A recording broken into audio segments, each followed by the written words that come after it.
کیا ویکسنگ کر سکتے ہیں؟ اس میں پھر یہی بات ہوگی کہ ایک عورت حضرت عائشہ کے پاس آئی اور اس نے کہا کہ میں اپنے زائد ضرورت یعنی ان نیچرل بال اتارنا چاہتی ہوں، تو آپ نے کہا اذیت کو جس حد تک ممکن ہو دور کر دو. اچھا، اب یہ جو جملہ ہے نا بڑا زومانی ہے. بعض لوگوں نے اس کو ایک طرح سے سمجھا، بعض نے دوسری طرح. ایک نے سمجھا کہ جب یہ ویکسنگ ہوتی ہے تو اذیت ہوتی ہے، تو انہوں نے کہا کہ اپنے آپ کو اذیت سے بچاؤ. دوسروں نے اس کا معنی یہ لیا کہ جب بال ہوتے ہیں تو وہ بہت اذیت والی چیز لگتی ہے کہ عورت مرد لگ رہی ہے تو اس کو اتار لو. اسی سے اختلاف ہوتا ہے احکام میں. اب یہ ہے کہ جہاں تو بالکل ان نیچرل قسم کے ہارمون کے چینج کی وجہ سے ایک مردانہ لک آ رہی ہے، بازوؤں میں یا پاؤں میں اتنے لمبے لمبے کالے بال لٹکے ہوئے نظر آ رہے ہیں کہ جس سے عورت کے پاؤں عورت کے نہیں نظر آ رہے، مرد جیسے نظر آ رہے ہیں، تو ایسی صورت میں تو اتار دینے چاہیے. یا اپر لپس پہ یا چین، یہ تمام چیزیں تاکہ عورت عورت لگے. لیکن پنڈلیوں پہ بھی آپ کراتے ہیں تو گھٹنے مت دکھائیں، گھٹنا عورت کا بھی عورت کے سامنے نہیں کھلنا چاہیے. اور باقی حصے بھی جو سطر میں آتے ہیں وہ آپ نہیں دکھا سکتے.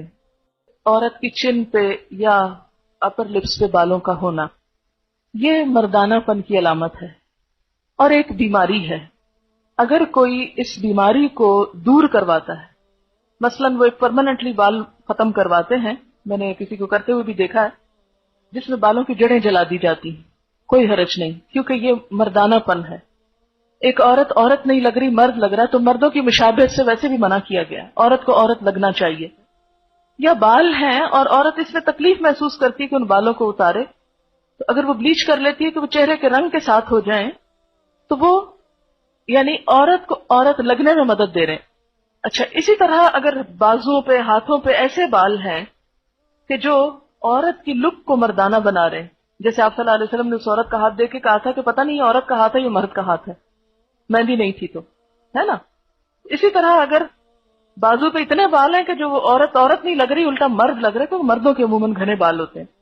تو ایسی صورت میں ان بالوں کو ریموو کرنا جو ہے کہ جس میں عورت نظر آئے، اس میں حرج نہیں. لیکن کوئی بھی پرماننٹ نقش و نگار، جیسے وہ بھووں کی اصل شیپ کو بدل کر کچھ سے کچھ یا ساری اتار کے تو اپنی مرضی سے پینسل لگا کے ایک نئی شیپ دینا، یہ سب اس میں آ جاتا ہے.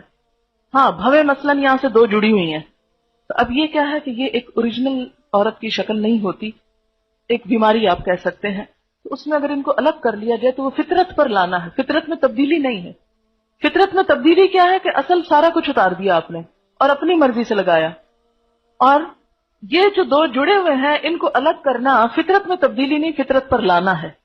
تو یہ ایک اصول کے طور پر سمجھ لیں کہ کوئی بھی ایسی چیز جو فطرت پر لانے میں مدد دے رہی ہے، اگرچہ وہ کچھ چینج کا تقاضا کر رہی ہے تو کوئی حرج نہیں. لیکن اگر وہ اللہ کی ساخت، جیسے فَلَا يُغَيِّرُنَّ خَلْقَ اللَّهِ میں پیچھے آپ پڑ چکے ہیں، اللہ کی ساخت تو بدل رہی ہے تو وہ درست نہیں. آنکھوں کے درمیان سے بال کیا مرد بھی نکال سکتے ہیں؟ ان کو مرد ہی رہنے دیں. کچھ لوگ کہتے ہیں کہ پیریڈز کے دوران تھریڈنگ ویکسنگ نہیں کرا سکتے، اس کی بھی کوئی دلیل لائیں. ہر وہ چیز جس پہ آپ نہیں کا فتویٰ دے رہے ہیں، پہلے بھی میں نے آپ کو بتایا تھا کہ الاصل فی الامور الاباحہ، ہر کام کی اصل کیا ہے کہ یہ جائز ہے. جب آپ نہ کر رہے ہیں اس کے کہ جائز نہیں، تو پھر آپ کو دلیل دینی پڑے گی، اور اگر دلیل نہیں تو اس کو جائز ہی رہنے دیں.